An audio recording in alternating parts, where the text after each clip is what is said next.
The book that I've chosen is Tattoos on the Heart, and it's The Power of Compassion. This isn't a fictional book, it's nonfiction. I think sometimes we don't read as much nonfiction. I read this about 6 years ago in 2010. I was in Boston at the time, and the book had just come out. And it's written by a man by the name of Gregory Boyle. And I'm just going to tell you a little bit about him. He is a Jesuit priest, and in the 1980s he was assigned to his very first parish in Los Angeles.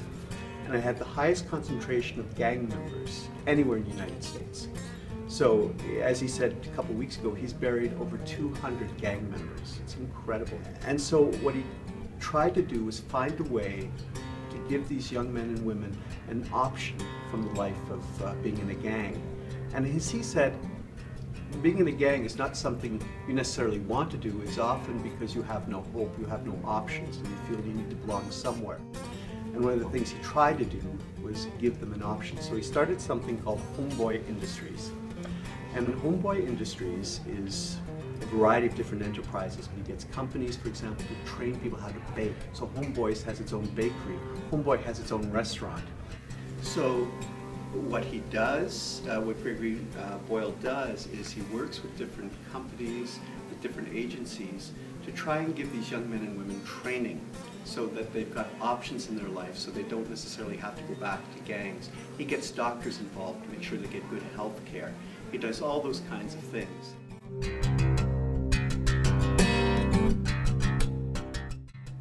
He tells this wonderful story of he gets doctors as well to remove tattoos. And he said the reason for that came about with one of his very first gang members who came out of prison, a guy who was really determined to turn his life around. And he was trying to get jobs. No one would give the guy a job. And he was a big, muscled guy with tattoos up and down at the sleeves, all tattoos.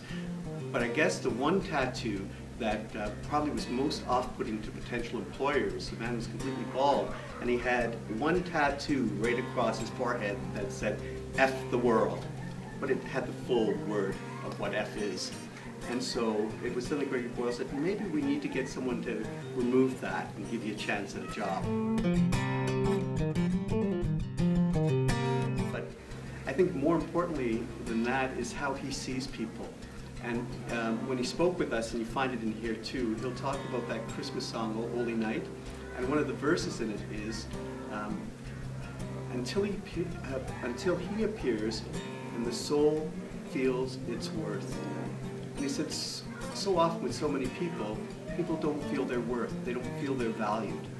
And he said that's really what we need to try to do, not just with gang members, but with each other. We can't be doing things for people all the time.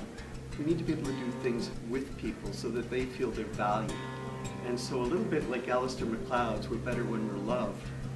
We're better when we see that each person, no matter where they're coming from, has value. And I think sometimes in high school, there's a tendency to see the world in hierarchies. Who's cool, who's not, who's in, who's out. And we tend to value people in that way, and we don't see necessarily the soul's worth. And it takes people to have kind of a big heart to break through those kinds of levels and those kinds of ways of pigeonholing people and saying, I see the value in another person. And I think that's why this book works so well for me.